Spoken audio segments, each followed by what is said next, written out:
আসসালামু আলাইকুম। আশা করি সবাই ভালো আছেন। আজ আপনাদের জন্য নিয়ে এসেছি সাবুদানা দিয়ে তৈরি একটি পুডিং রেসিপি। এজন্য হাফ কাপের একটু কম সাবুদানা পানি দিয়ে ভালোভাবে ধুয়ে নিব।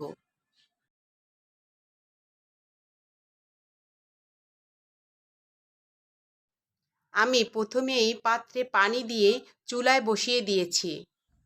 পানি যখন ভালোভাবে ফুটে উঠবে, আমি তার ভিতরে ধুয়ে রাখা সাবুদানা দিয়ে দিব।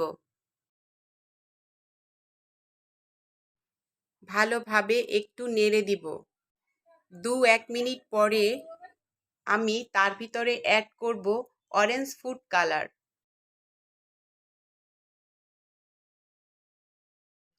আমি কয়েক ফোঁটা অরেঞ্জ ফুড কালার দিব।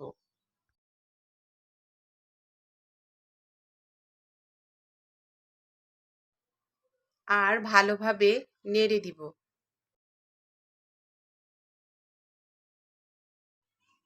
এ সময় চুলার আঁচ আমি মিডিয়ামে রাখব। এভাবে 3-4 মিনিট জাল হবার পরে যখন এমন পর্যায়ে আসবে, তখন চুলা দিয়ে নামিয়ে নিব।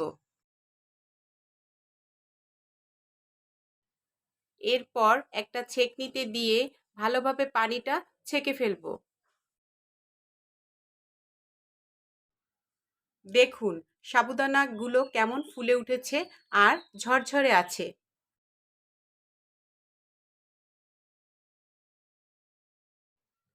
1 কেজিতে সাধারণত 4 কাপ দুধ হয়।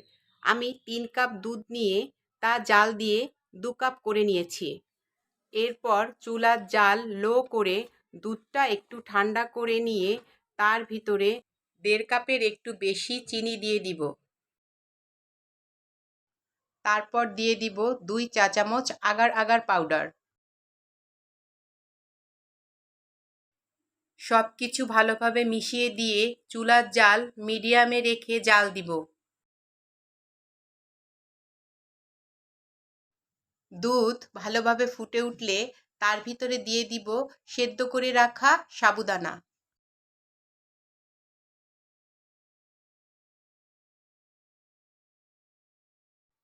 ভালোভাবে নেড়ে দুধের সাথে মিশিয়ে দিব। এভাবে 1-2 মিনিট জাল হবার পরে যখন এমন পর্যায়ে আসবে, তখন চুলা দিয়ে নামিয়ে নিতে হবে।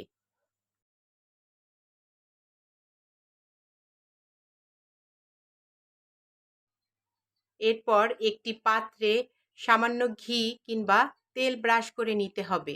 আমি সামান্য তেল ব্রাশ করে নিয়েছি। তার ভিতরে পুডিংয়ের জন্য সাবুদানার মিশ্রণ দিয়ে দিব। এভাবে ফ্যানের নিচে কিংবা নর্মাল ফ্রিজে রেখে দিতে হবে আধা ঘন্টা থেকে 1 ঘন্টার জন্য। আমি নর্মাল ফ্রিজে রেখেছিলাম। দেখুন ফ্রিজ থেকে বের করার পরে এমন হয়েছে। একটু নাড়িয়ে হালকা করে নিয়ে তারপর একটি পাত্রে ঢেলে দিব। একটি প্লেট উপর করে দিয়ে তার উপরে সার্ভ করব।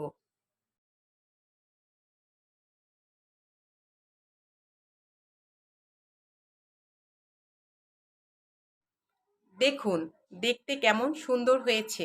আমার কাছে দেখতে ভালোই লাগছে।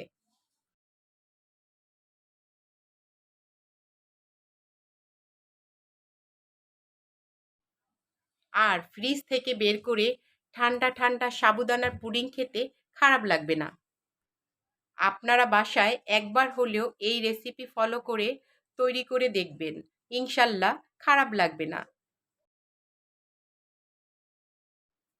দেখুন সুন্দর দুটো লেয়ার এসেছে।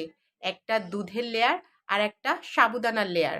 দেখতে ভালোই লাগছে আমার কাছে।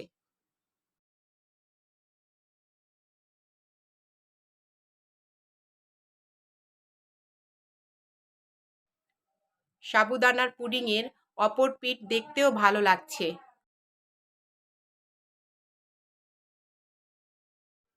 আর আজকের এই সাবুদানা পুডিংয়ের রেসিপিটি যদি ভালো লাগে, তাহলে আমার চ্যানেলটি সাবস্ক্রাইব করে পাশে থাকা বেল বাটনটি চালু করে রাখবেন পরবর্তী রেসিপিগুলো পাওয়ার জন্য। আল্লাহ হাফেজ।